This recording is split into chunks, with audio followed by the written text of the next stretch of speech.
ஓய், എന്താ ചെയ്യുന്ന ഭാര്യ?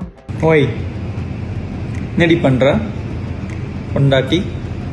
കാഫി കളിച്ചു, ബ്രേക്ക്ഫാസ്റ്റ് കളഞ്ഞു,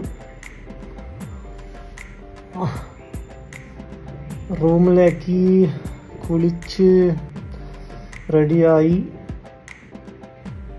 അവിടെ 4 o'clock മീറ്റിംഗ് ഉണ്ട്. ഞാൻ ഒരു 3:30 ഇവിടെ ഇരുന്ന് ചെല്ലാം. வீட்டுக்கு போய் சாப்பிட்டுட்டு குளிச்சுட்டு ட்ரெஸ் மாற்றிட்டு வந்துட்டேன். இன்டர்வியூ முடிஞ்சிச்சு. 4 o'clock அங்கே மீட்டிங் இருக்குது. 3:30க்கு கிளம்புறேன். காஃபி குடித்தேன். എന്നാ കാര്യം? Miss you, love you, happy Onam wishes എൻ്റെ ഭാര്യ. Miss you, love you, Tata. Qureshi இந்த வீடியோவை ஷேர் பண்ணி கேப்ஷனில் இப்படி தான் ஓணம் அன்னைக்கு தனித்துவமாக மாதம்பட்டி ரங்கராஜ் அண்ணனோட ஸ்டைலில் உங்கள் மனைவிக்கு ப்ரொப்போஸ் பண்ணணும் அப்படின்னு சொல்லியிருக்காரு. இந்த வீடியோ கமெண்ட்டில் மாதம்பட்டி ரங்கராஜ், டே ரொமான்ஸ் பத்தலடா, 2 வாரம் என்கிட்ட ட்ரைனிங்மா அப்படின்னு கமெண்ட் பண்ணியிருக்காரு. சமீபத்தில் தான் செலிபிரிட்டி ஸ்டைலிஸ்ட் ஜாய் கிறிசல்டா மாதம்பட்டி ரங்கராஜ் மேலே காவல்துறையில் புகார் அளிச்சிருந்தாங்க. மேலும் மாதம்பட்டி ரங்கராஜோட பிரைவேட் வீடியோவையும் ஷேர் பண்ணியிருந்தாங்க.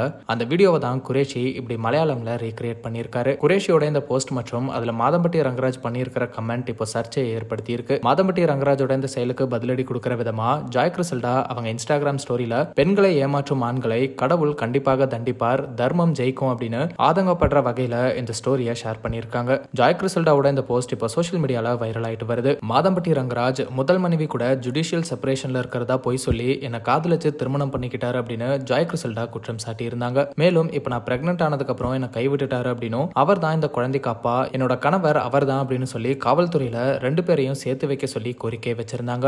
மேலும் இந்த புகார் தொடர்பா மாதம்பட்டி ரங்கராஜ் கைது செய்யப்பட வாய்ப்பு இருக்கா அப்படின்னு செய்தியாளர்கள் கேட்டதுக்கும் அதை காவல்துறை தான் முடிவு பண்ணணும் அப்படின்னு ஜாய் கிறிசல்டா பதிலளிச்சிருந்தாங்க. இவ்வளவு சர்ச்சைகள் நடந்தும் மாதம்பட்டி ரங்கராஜ் இந்த பிரச்சனை தொடர்பா எந்த ஒரு பதிலும் கொடுக்காம இருக்காரு. சீக்கிரமே இந்த சர்ச்சைக்கு மாதம்பட்டி ரங்கராஜ் பதிலளிப்பாரு அப்படின்னு எதிர்பார்க்கப்படுது. கோரிக்கை அதுதான் நான் சொல்லிட்டேன். அவர் என்னோட கணவர், அதில் எந்தவித மாற்றமும் கிடையாது. இந்த குழந்தையோட அப்பா மாதம்பட்டி ரங்கராஜ். அந்த கோரிக்கையை தான் நான் வச்சிருக்கேன். அவரோட சேர்ந்து வாழணும், இந்த குழந்தைக்கு அவர் அப்பா. அதை தான் நான் கமிஷனர் சார் கிட்ட கோரிக்கை வச்சிருக்கேன். இன்னொரு தகவல் சொன்னா மேடம், குழந்தை வேண்டாம் நீங்கள் மட்டும் வேணும் அப்படின்னு அவர் சொன்னதா சொல்லி ஒரு தகவல் கிடைக்கும். உண்மையா அந்த மாதிரி ஏதாவது உங்களை வற்புறுத்தினாரா? குழந்தையை கலைக்க சொன்னதா? கலைச்சிருக்காங்களா? ஆமாம், அதெல்லாம் நடந்திருக்கு. நான் திரும்ப ப்ரெஸ் மீட்டில் நான் பேசுகிறேன். தேங்க்யூ.